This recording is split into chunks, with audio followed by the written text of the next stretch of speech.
Hello everyone, TLSG here, back again with another Marvel Snap video. So before we jump into the video, I did want to give a quick shout out to our two latest channel members, and they are Alex and Schmitty. And I just wanted to say thank you both for supporting the channel and the content. And then as a reminder, channel members get a range of cool perks from emojis to early access to videos, shout outs, my gratitude, and more. And then I also wanted to give a really big shout out to Michael Dwyer. 2 weeks ago now, Michael used the super thanks feature within YouTube to give a very generous super thanks on his comment. And I did respond to the comment, but I also wanted to take a quick second here just to thank you personally. And then as always, thank you everybody just for coming and enjoying the content. Just you being here as a viewer means an incredible amount. And I appreciate you guys so much for your continued support. So with that, let's go ahead and jump into the video. So we are on Sulky Hulky, and I was grinding for a couple more ranks, but I opened up one of the season cash reward after level 50, and I ended up getting this pretty cool variant, and we've been using Spectrum quite a bit. And so I wanted to go ahead, and I figured now is as good a time as any to start recording. So we are going to go ahead and claim this. And before we jump over to the main screen, Sulky Hulky has been doing a lot of grinding. Sulky Hulky has been hard at work. And so just as a reminder, we were rank 47 at the end of the last free-to-play video. And so we are going to jump over. We are now 77. So we made huge strides, huge movement. We gained 30 ranks between last week and this week, which is just phenomenal. We were using our Sandman deck. We made a couple of subs here and there depending on what daily challenges we had. But for the most part, it was that deck list that we've been running pretty consistently. And so we are going to go ahead and switch over to the upgrade. And as I talk through some of the different updates and kind of where we're at, the status, I am going to go ahead and upgrade a few of these cards because we do have 5,000 credits. We have the season rank rewards that we can claim. We have all of our weekly missions to claim as well. And so we did hit our very first infinite rank card in Angela. And so for any of you guys out there that haven't seen the progression system, once you hit infinite, that is the max a card can hit. But from that point, you can split the card, which creates a variant of the card with a cool effect, and then it starts back at common, so you can continue upgrading the card from that point. And so now we have a common Angela, but it has a cool animated background. And so we can claim that, and then we can start upgrading from the common level up again.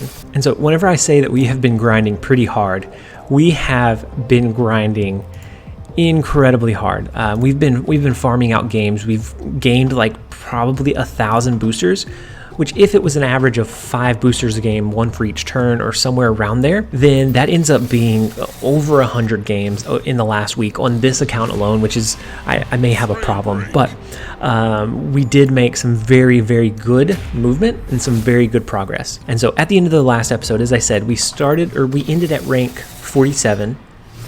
This week we're starting at 77.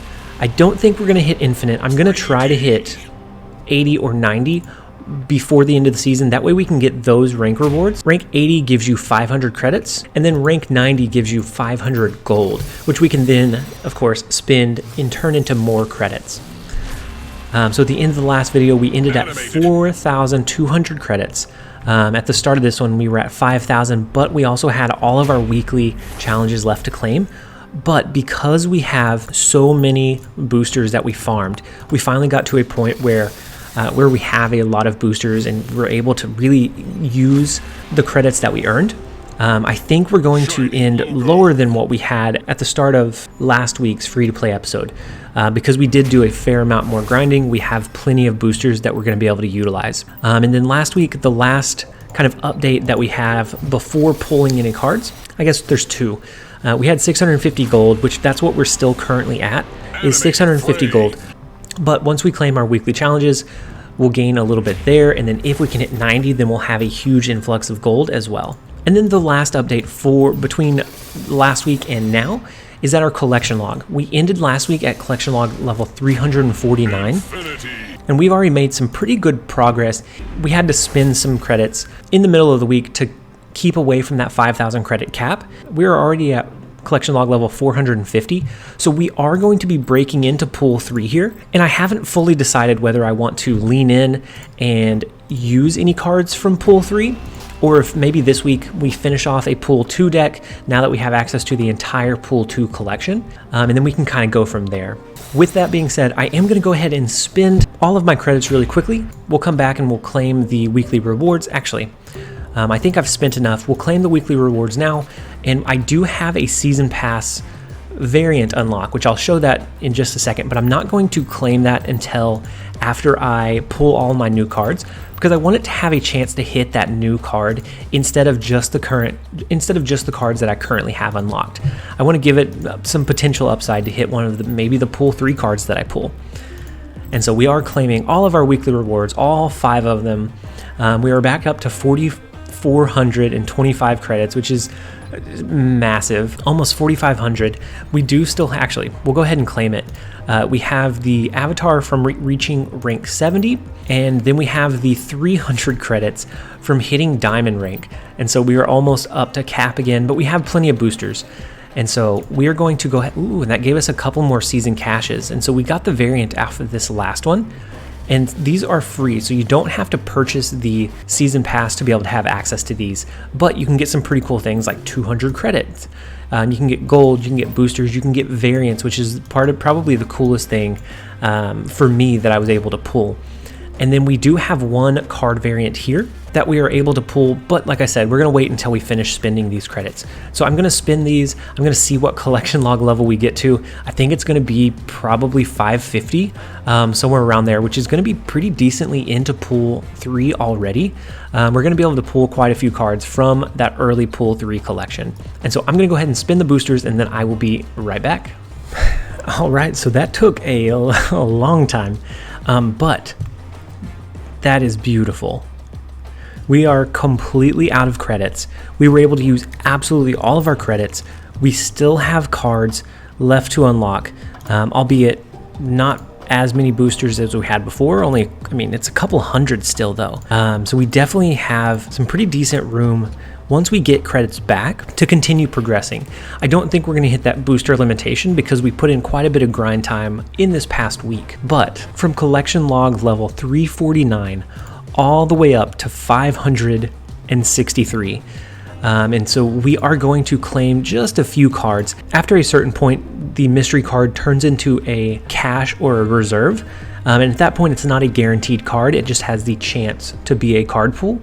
And so we'll address that once we get there. But let's go ahead and pull through some cards. We have Cloak, which is a good movement type card. There's the Collector, which is what we needed for a discard style deck, which is still a contender this week, having a discard. And then the Hobgoblin, which is a pretty expensive card. He's kind of hard to fit into a lot of decks, but if you're able to get him off and drop him in a good, reliable way, then you can get some good upside out of him. Then we have Rhino. We have Warpath, which is a great card for our ongoing or our Sandman style deck, and he'd be good in a deck list where you can cheese 8 cubes from bots. But I can cover that a little bit more another time. And then our next one is Nakia. So that is our good hand buff card. She's going to get plenty of use. Jubilee, another great pool 2 card. She will see a lot of play over the lifetime of Sulky Hulky. Then we have Iceman, a great pool 2 1-drop card that offers disruption. It's going to cause one of the opponent's cards to cost 1 additional, up to 6. And then probably the best 1-drop in the game. The best way to kind of pad your curve if you're running a deck that doesn't curve out well. Sunspot's great. And then Shang-Chi, which is a great card when you're going against large minions. Just pulling in a lot of the really good. There's our Killmonger. Used to be pool 3. Did get downgraded to pool 2. And so another great pool 2 card. Another great pool 2 resource. And so then we have Lockjaw. Really? And so we have broken into pool 3 apparently.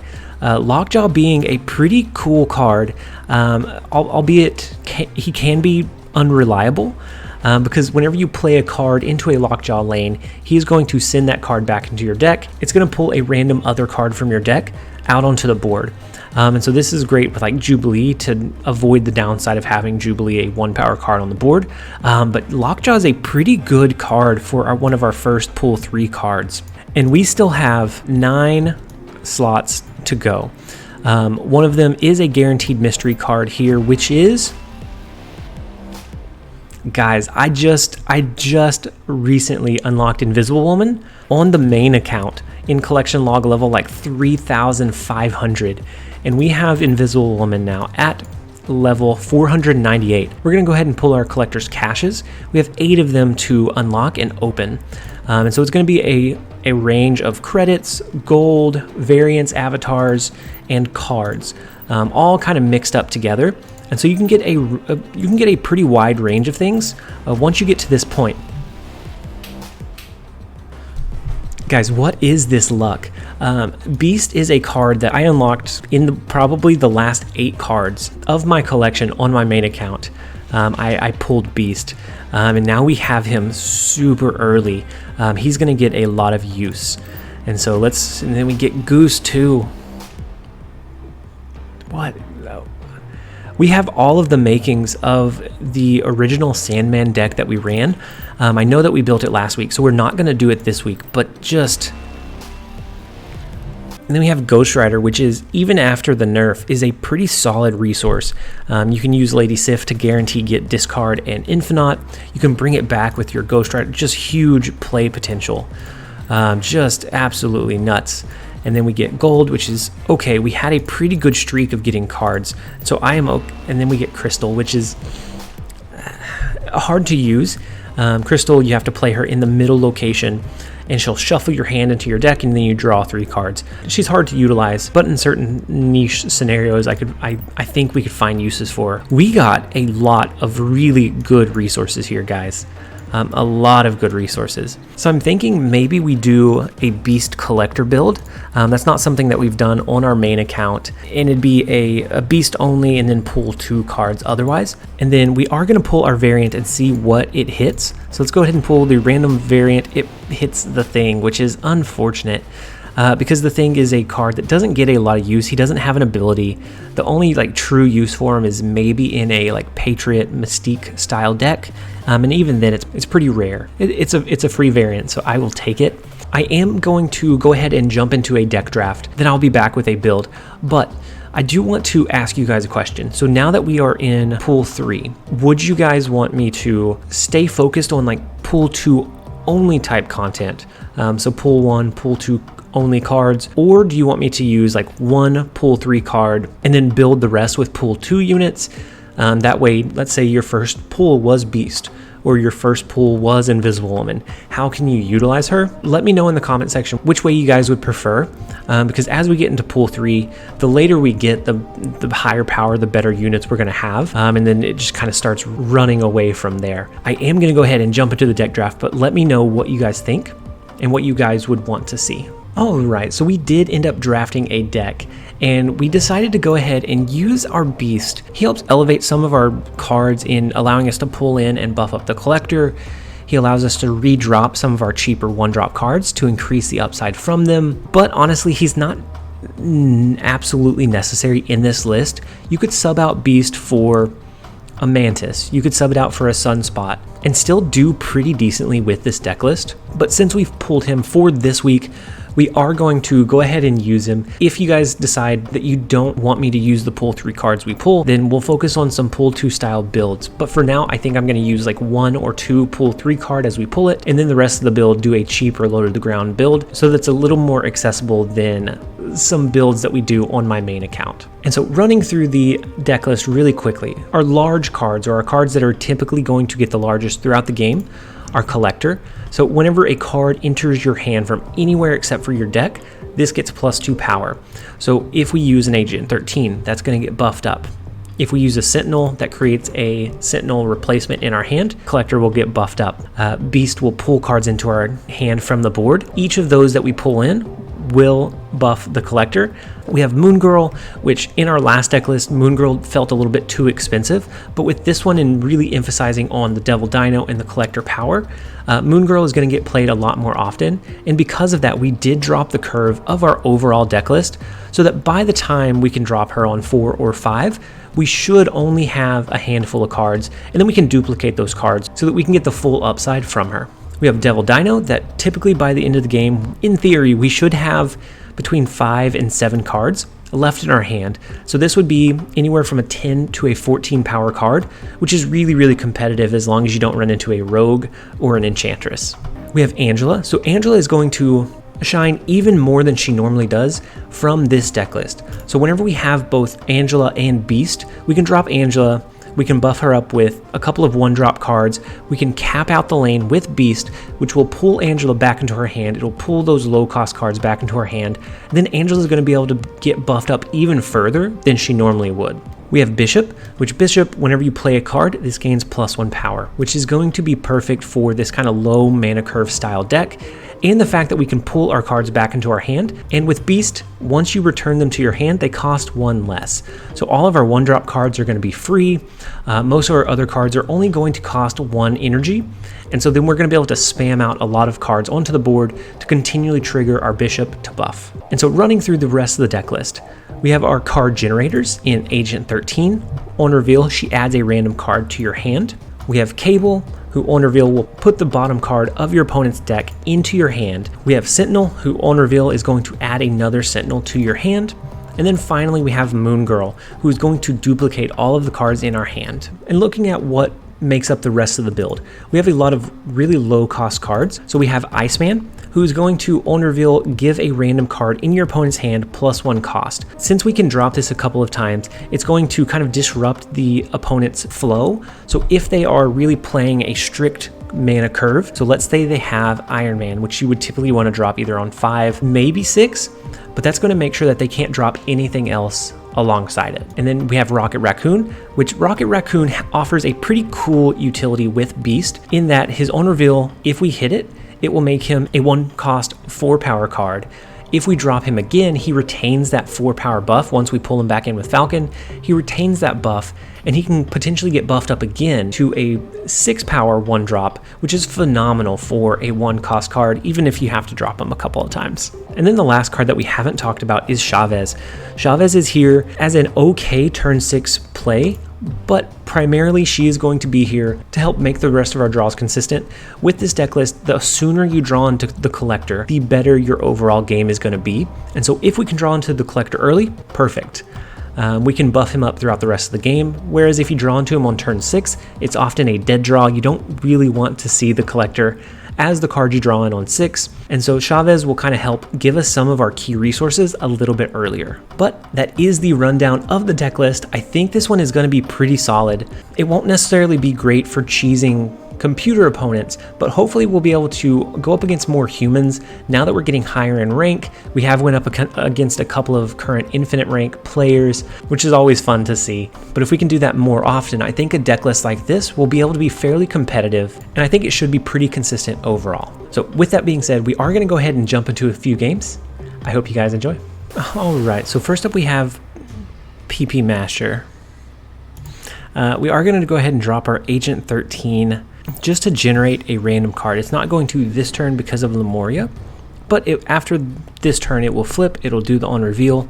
Ooh, and then Onslaught Citadel is going to be a pretty great location for us to drop our Devil Dino, knowing that we're going to have quite a few cards. So we're going to go ahead and drop our collector into this far right lane. We know that we're going to have a big lane in Onslaught Citadel. We know that we're going to want to pull these cards back into our hand with Beast, which will buff up our collector. And so these are probably the 2 lanes that we are going to fight for in this game. And if we hadn't dropped Agent 13, we could consider dropping Collector here. But since we do know that that is a target to pull back into our hand, we want to keep it here. And then that is phenomenal. What a great location for us to have a card that can grow over time. So typically after turn 4, you can't play any additional cards into Kiln. But with Collector, we're going to be able to keep buffing him up over time, and so then it's going to continue to grow larger and larger. So even after this is locked down, we can still push power and sneak away a win in that lane. So we do drop our raccoon and our beast here, which may be a little bit hasty, but we do want to keep a high tempo and continue playing a lot of cards each turn. And so then we do get our bishop. So I think we're going to drop our bishop into Lemuria, and then we can do something like, we can do a raccoon just in case they push a lot of power. I don't think we need to compete in Onslaught Citadel. I think the one Devil Dino is going to be enough. Never mind. I think the one Devil Dino would have been enough, and then maybe we would have pulled back in like our Agent 13 to then duplicate with Moon Girl, or just duplicated the card that she generated. But PP Masher did end up retreating, and so we have our first victory under our belt. And so hopefully we can keep it going. Hopefully that is a good sign of things to come. Okay, so next up we have Survivor Bear, which is most likely a bot. It's a bot-like avatar, bot-like name, and that is okay. So I think we play our Iceman into this unknown location. So with bots, we found a pretty cheesy way to get 8 cube victories. If we push only 2 lanes, we let them win the other 2 up until the last turn. If we can drop a big unit like our Devil Dino to swing that last location, then we can trick them into snapping on turn 5, and then we can swing the game. And so we're going to go ahead and push for Baxter Building here. We're going to leave the other 2 for now, but with Angela, we're going to drop things like our Sentinel, our Agent 13, and those are both, of course, going to generate cards, which we're going to be able to either Moon Girl or Devil Dino. We're going to be able to drop some pretty big resources late game. And so our strategy for bots, and it kind of makes climbing feel irrelevant when you're facing so many bots at this point, at least until you get to the ones that it feels like they cheat and they read your hand. And so I guess we never actually said hello. It could be a human player. So Survivor Bear, if you're out there, I apologize for calling you a bot. But we do get Rescue here, which is okay. We want to have enough power where we guarantee that we win this one. If it is a bot, then with us having like a commanding lead in this location, they will start playing the resources into these other 2 lanes, which will allow us to coax them into snapping. We're going to go ahead and drop our Moon Girl. That is going to duplicate our Devil Dino and all our other cards, but the highest priority one being the Devil Dino. And so this is going to be a little bit tricky. If they are a human player, then skipping here is really ill-advised. But if they are a bot, they will play either into, well, we're winning this one as well. And so I think they are bot. We are going to go ahead and skip. They are going to start winning this lane. That should cause them to snap right here. Maybe not. We'll go ahead and snap instead. We're not going to be able to compete for the sewer system. So we are going to go ahead and drop our Devil Dino, and we're going to drop a Sentinel, which will pull back in a card to keep our Devil Dino as high power as possible. They do have the potential to swing Baxter Building, but I don't think they have a means to do it, or at least do it consistently. Okay, and so then they just drop a card into the Savage Land, but knowing that we have such a large Devil Dino coming down, it's not going to be enough. And we are going to net ourselves a cool 4 cubes to continue our climb. Ideally, we can hit 90 today. That's going to be a bit of a stretch because today is the last day of the season, but we are almost 80. We are making pretty good progress. That is win number 2. We are going to go ahead and jump into another one. All right, so next up we have Alonzo, and Muir Island is going to be pretty good for us, even more so than normal, because we're going to be able to drop a lot of our low-cost cards, knowing that we'll be able to pull them back into our hand with Beast and relocate that buffed up or increased power level is pretty cool. It gives us a pretty cool and pretty unique upside. So we do have the Collector. We know that no matter what we drop this turn, it's not going to reveal. So I think we go ahead and drop our Collector into Lemuria. We're not going to get any upside out of Muir Island this turn anyways. So we might as well start buffing up our Collector from things like Sentinel, Cable, our Agent 13. We have a lot of good cards to buff up our Collector here. Oh, and then we switch hands at the start of turn 6 again. That one is awful for us, but that's okay. We'll have our Devil Dino on the floor. We'll have our Collector. which is already going to be buffed up because of all of the card generation, the pullbacks, things like that. It's already going to get pretty large anyway, so we can make it work. It's just Mindscape is tough to play around, especially this early. And so we do get the upside in our Raccoon. We get Sentinel, which generates an additional card. Our collector, once we drop Beast, is going to get +6 from these 3 cards that pull into our hand. And I think we do that this turn because that'll give us 3 more in hand. Next turn, we can drop the 2 1-drops. That'll be free. We can drop one of the Sentinels. We can do a Moon Girl, which will duplicate our hand. But we're going to want to drop our Devil Dino. We don't want to give them a full hand size and Devil Dino. That's tough. Okay. But they are a bot, so I think we're stressing too much over it. It's not going to be that serious. I think we should be able to win by quite a bit, knowing that we have this big of a power level. And it's going to make them think, hey, I'm winning in... So our collector is absolutely giant. But here they do think that they're winning 2 lanes. And so kind of what I was explaining in the previous game, if a bot thinks they're winning 2 lanes into turn 5 and you're only winning 1, regardless of what you have in your hand, what potential threats you've shown, they will think that they have the upper hand and they will snap. So you can cheese a lot of 8-cube victories out relatively easily. And so we know that collector is going to be there. We're not going to get him huge here. We are going to drop a Sentinel. We can go ahead and drop another Rocket, which will buff up even further. We're going to drop Iceman. It's not great for us because we're going to be hurting ourselves since we're going to switch hands next turn with Mindscape. But this is going to thin our deck some. It's not going to give them any great resources. It's just going to give them the Sentinel, the Moon Girl, the Cable, not anything huge. So we don't have to worry about throwing a Devil Dino their way, which they already have. And so the Moon Girl is going to be a bit unfortunate for us in that lane. And so our Devil Dino is still going to be pretty large. Our Raccoon is pretty large. They're going to need to pretty much have a capped out hand to be able to potentially swing that lane. And it's going to be difficult with just dropping a Moon Girl to do that and keep the lead in our other lanes.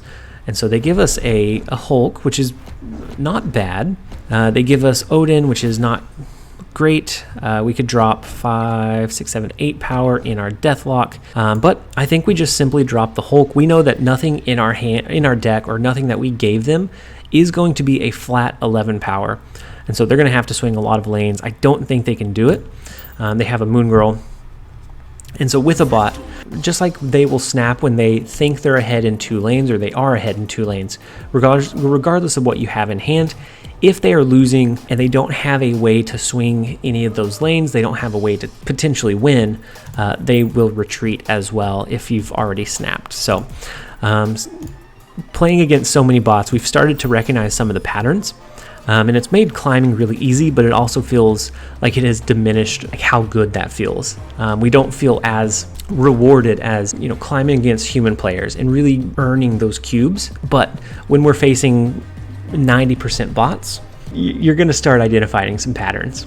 Okay, so next up we have Selena, and we're going to see if we can sneak out a cheeky 8-cube victory as well here. So if we can do something where we just have our massive units on the board, they are winning these 2, and we have a Devil Dino in hand, we can drop that on the last turn as a way to sneak out a lot of power relatively quickly. And we discard our Sentinel, which is not great. They discard a Vision, and so Sentinel is one of the big proponents in letting us buff up our collector over time, which we don't have anymore. So we're going to go ahead and I think we drop our collector into Sokovia. I know that we said we wanted to really lean into and just focus on one lane, but with the cards we have currently, we're not going to generate any upside out of our collector, so it's still going to look like they're winning this lane, and then maybe late game, if we don't draw into Devil Dino, we just drop a Moon Girl, which will buff him up, which now we have Moon Girl as a matter of fact. So we're going to go ahead and drop our Bishop here. Nothing is going to flip. If we're still losing after this next turn, then they will snap. And so we're not going to even worry about throwing down our dagger. We don't want to push or tie these lanes. We want to try to compete and win this one, which with how many low cards we have, maybe we don't end up doing that here. The only upside is that it's Nidavellir, so we get a lot of power into this lane. Against a human player, I would never cap out a lane this early. It just telegraphs too much what you're doing. But given that this is a bot, we play it a little bit differently than we do human players. And so we are losing this one. I mean, we're winning this one right now, but as soon as they drop another card, we will be losing it. So we can drop our Moon Girl, which will only duplicate 2 cards, but it will allow us to drop our Devil Dino next turn, and we'll have 4 cards left in hand, so it'll be an 8 power drop. Ooh, and so they changed this with Storm. Interesting. Oh, and Storm breaks the game right now. Oh, Lord. Hold on. And so they changed it with Storm. We are currently, as long as we drop a card, then we're winning in this lane. We just have to win in one of the other ones. And so we are only going to drop our, I guess our Chavez is more power. So Devil Dino is going to end up being 8 power. Chavez is 9. So since we don't have a capped out hand, it's actually going to be more beneficial for us to do Chavez. And then they didn't snap because they are not winning 2 of the lanes here. They may still let us, no, they're going to retreat. I was going to say they may still let us play, but they know that there's no way for them to win this one. It's going to be hard for them to swing this one. So another bot, another retreat. Certain deck builds, especially with Infinite, you can really coax the opponent into playing and turning into that last turn without retreating. So Infinite is going to be a huge way for you to cheekily gain 8 cubes against bots. So if you're really wanting to abuse it and try to climb, I'd suggest something like a Sunspot Infinite, like a low mid-power build where you can focus on, really capitalizing and winning one lane, and then you can pass until you can drop your Infinite on 6 to sneak away a win in a lot of cases. But of course, with this series, we don't want to do that. We are going to jump into one more, and hopefully we get a human player or a bot that we can get to finish the game out all the way to the last turn. All right, so next up we have Kaylee, and that could potentially be a real person. Are you a real person, Kaylee? Maybe not. Sometimes they just have regular first names. Like I played Blaine earlier. I played several like first name type players, and so it may still be a bot. We'll look for any like variants or any kind of signs, but otherwise we're going to play it like normal. I don't think we're going to try for the cheeky 8 cube victory. We just, with the power level of this deck, it's not something that we really push that hard. We could play into the Lechugia. Is that how you pronounce that? And it would push us over after turn 4, or we could drop him into this left side. It'll push it here, but I kind of want to save this location for in case we draw into our beast, but we're not going to do that. Having resources drop into this middle location, since every time we play a card there, it's going to shuffle 3 rocks into our deck. Yeah, I think it's going to be more beneficial to have our cards slide over there so we don't have the negative downside of those rocks. And so this last location is kind of difficult for this deck build, in that 1, 2, and 3 cost cards can't be played there. So right now we really only have 2 choices to play in. We know eventually we're going to be able to play our Devil Dino, but maybe we play our Agent 13 here. After this turn, all of these cards are going to push over to the right, so we don't have the downside of drawing in 12 rocks into our deck, which is going to disrupt our draw immensely. When we only have 6 cards, that's awful. If we had 12 cards, if we had 12 rocks mixed in, and then we're still going to get the power level there with the Bifrost. It's going to push them over. And for those of you that have been around my channel, you know that I never say that name correctly. But since this is not kind of the exact same audience, you guys may be newer viewers, and you may not see some of the other things, so you may not understand why I'm just butchering this name. And so we do drop our Devil Dino into the Crimson Cosmos because everything is going to shift over 1 space to the right after turn 4, leaving turn 5 for us to do some things like, we can do some things like a Rocket, a Sentinel, and a Beast, or depending on what we draw into, maybe we do something else, but we're going to be able to buff up our Collector a decent amount to give ourselves a pretty good shot at winning, except for the fact that they had a Craven, which is pretty rough. And so I think we do something like this. We're going to then pull those cards in. It's going to buff up our Collector.